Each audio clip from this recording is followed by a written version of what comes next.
اعوذ باللہ من الشیطان الرجیم۔ میں پناہ مانگتا ہوں اللہ کی شیطان رجم کیے ہوئے سے۔ بسم اللہ الرحمن الرحیم، اللہ کے نام کے ساتھ جو نہایت مہربان نہایت رحم کرنے والا ہے۔ خواتین و حضرات، السلام علیکم ورحمۃ اللہ۔ تورات کے بارے میں غلط فہمیاں کیا ہے قرآن کریم کے نظر میں؟ تورات اس کا اردو ترجمہ ہے قانون، خاص قانون، انگلش میں دی لا۔ تورات کے بارے میں جو غلط فہمیاں ہے، لوگوں کا خیال ہے یہ جو قرآن ہے اس سے قبل تورات نازل کی گئی، وہ ایک الگ کتاب کی شکل میں موسیٰ رسول پہ نازل کیا گیا۔ اس ٹائپ کی باتیں قرآن سے آپ کو نہیں ملے گی، لیکن جو ملے گی وہ میں آپ کو بتاتا ہوں۔ اس قرآن کریم میں جتنے حکم والی آیتیں ہیں وہ ہے التورات، اور اسی کو قرآن نے کہا ہے ام الکتاب۔ وہ قرآن کی ماں ہے، وہ قرآن کی وہ کتاب کی اصل ہے۔ تمام احکامات والی آیاتوں کو کتاب کی ماں کہا گیا ہے، اور وہ ہے التورات۔ اس سلسلے میں چند آیاتوں کو آپ کے سامنے رکھیں گے تو آپ کو پتہ چل جائے گا۔ سب سے قبل 3 نمبر سورہ آل عمران، اس کی 7 نمبر آیت پہ اللہ تعالیٰ نے فرمایا وَالَّذِي أَنزَلَ عَلَيْكَ الْكِتَابَ، وہی تو ہے جس نے تجھ پہ الکتاب نازل کی، منہ آیات محکمات، اس الکتاب میں حکم کرنے والی آیتیں ہیں، ہن ام الکتاب، وہی الکتاب کی اساس ہے۔ اس موضوع پہ تورات کے بارے میں غلط فہمیاں کیا ہے اس کو دور کرنے کے لیے آپ کو ابھی پتہ چلا، یہ جو آیات ہے 3 نمبر سورہ آل عمران کی 7 نمبر آیت کی پہلی دو لائن پہ اللہ تعالیٰ نے فرمایا وَالَّذِي أَنزَلَ عَلَيْكَ الْكِتَابَ مِنْهُ آيَاتٌ مُحْكَمَاتٌ هُنَّ أُمُّ الْكِتَابِ وَأُخَرُ مُتَشَابِهَاتٌ، وہی تو ہے جس نے تجھ پر الکتاب نازل کی، اس میں سے حکم کرنے والی آیات ہیں، وہی الکتاب کی اساس ہے۔ وَأُخَرُ مُتَشَابِهَاتٌ، اور باقی متشابہات ہے۔ یہ جو کتاب کی اساس ہے یہ کیا ہے؟ اب آئیے ہم 5 نمبر سورہ المائدہ اس کے 43 سے لے کر 45 آیتوں کو دیکھیں گے تو ہمیں پتہ چلے گا اللہ تعالیٰ نے جو تورات کے بارے میں بتایا وہ کیا ہے۔ 3 نمبر سورہ آل عمران کی 7 نمبر آیت پہ ہم کو پتہ چلا حکم والی آیتیں جو ہے وہ ہے الکتاب کی اساس، ام الکتاب، الکتاب کی ماں۔ اب یہاں اللہ تعالیٰ نے فرمایا 5 نمبر سورہ المائدہ کی 43 سے 45 آیتوں کو ہم دیکھیں گے۔ یہ اللہ تعالیٰ کا کہنا ہے وَكَيْفَ يُحَكِّمُونَكَ وَعِنْدَهُمُ التَّوْرَاةُ فِيهَا حُكْمُ اللَّهِ، اور وہ کیوں کر تجھے حاکم بنائے اور ان کے پاس قانون ہے، تورات ہے جس میں اللہ کا فیصلہ موجود ہے۔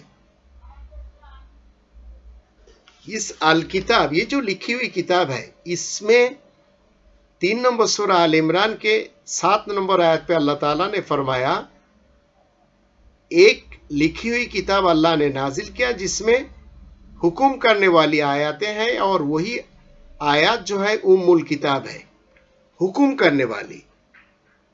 اور یہاں پہ اللہ تعالیٰ نے فرمایا 5 نمبر سورہ المائدہ کی 43 نمبر آیت پہ وَكَيْفَ يُحَكِّمُونَكَ وَعِنْدَهُمُ التَّوْرَاةُ فِيهَا حُكْمُ اللَّهِ، اور وہ کیوں کر تجھے حاکم بنائے، ان کے پاس تورات ہے جس میں اللہ کا فیصلہ موجود ہے، حکم اللہ ہے، تورات میں حکم اللہ ہے۔ تو تورات قانون کی آیاتیں جو ہے وہ ہے التورات. یحکم فیہا حکم اللہ ثم یتولون من بعد ذلک وما اولئک بالمؤمنین. پھر اس کے بعد بھی وہ پھر گئے اور وہ لوگ مومن نہیں ہیں. اس الکتاب میں جتنی بھی آیات حکم اللہ ہے وہ ہے کتاب کی اساس، اور وہی ہے التورات. اور اسی تورات کے ذریعے ہم 44 پہ دیکھیں گے انا انزلنا التورات فیہا ھدی و نور، بے شک ہم نے تورات نازل کی جس میں ہدایت اور نور ہے. یحکم بہا النبیون، فیصلہ کرتے ہیں اس تورات کے ساتھ تمام انبیاء.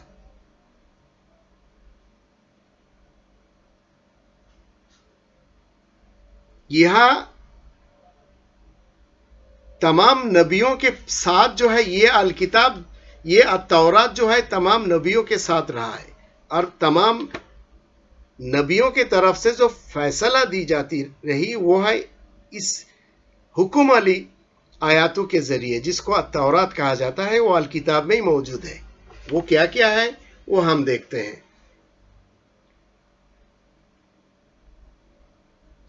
يحكم بها النبيون الذين أسلموا للذين هادوا والربانيون والأحبار بما استحفظوا من كتاب الله وكانوا عليه شهداء فلا تخشوا الناس واخشوني ولا تشتروا بآياتي ثمنا قليلا ومن لم يحكم بما أنزل الله فأولئك هم الكافرون.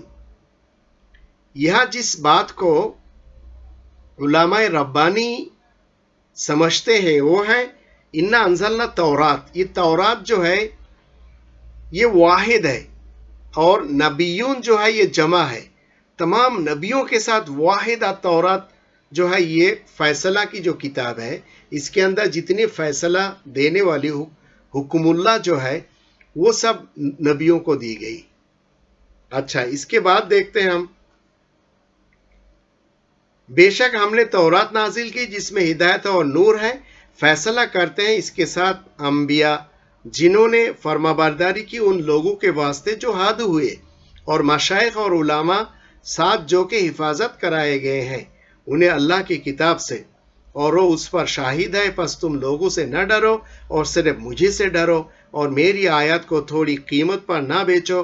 اور وہ لوگ جو اس کے مطابق فیصلہ نہیں کرتے جو کہ اللہ نے نازل کیا، پس وہی تو ہے جو انکار کرنے والے کافر ہیں. 45 نمبر آیت پہ ہے وَكَتَبْنَا عَلَيْهِمْ فِيهَا أَنَّ النَّفْسَ بِالنَّفْسِ وَالْعَيْنَ بِالْعَيْنِ وَالْأَنْفَ بِالْأَنْفِ وَالْأُذُنَ بِالْأُذُنِ وَالسِّنَّ بِالسِّنِّ وَالْجُرُوحَ قِصَاصٌ فَمَنْ تَصَدَّقَ بِهِ فَهُوَ كَفَّارَةٌ لَهُ وَمَنْ لَمْ يَحْكُمْ بِمَا أَنزَلَ اللَّهُ فَأُولَئِكَ هُمُ الظَّالِمُونَ. اور اس تورات میں ہم نے انسان کے لیے لکھ دیا کہ جان کے بدلے جان. یہ حکم والی آیت ہے، یہ فیصلہ ہے. اور آنکھ کے بدلے آنکھ، اور ناک کے بدلے ناک، اور کان کے بدلے کان، اور دانت کے بدلے دانت، اور زخموں کا بھی اسی طرح بدل ہے. پس جس نے معاف کر دیا تو اس کے لیے کفارہ ہو گیا، اور جنہوں نے اس کے مطابق فیصلہ نہ کیا جو اللہ نے نازل کیا، پس وہی تو ہے جو ظالم ہے. اور 47 میں ان کو فاسق بھی کہا گیا. تو یہ الکتاب ہے. اس الکتاب میں جتنی حکم والی آیتیں ہیں وہ ہے کتاب کی اساس، ام الکتاب. اور وہی حکم والی جو ہے اللہ نے کہا ہم نے تورات نازل کیا جس میں حکم اللہ ہے. تو اس قرآن کریم میں آپ جتنے بھی حکم اللہ آپ کو ملے گا جو اوامر اور نواہی کے بارے میں حکم کرے وہ ہے تورات، تمام نبیوں کو دی گئی. تو تورات کے بارے میں جو غلط فہمیاں ہیں ان آیاتوں کے ذریعے ہم مسلمین جو ہے دور کر سکتے ہیں.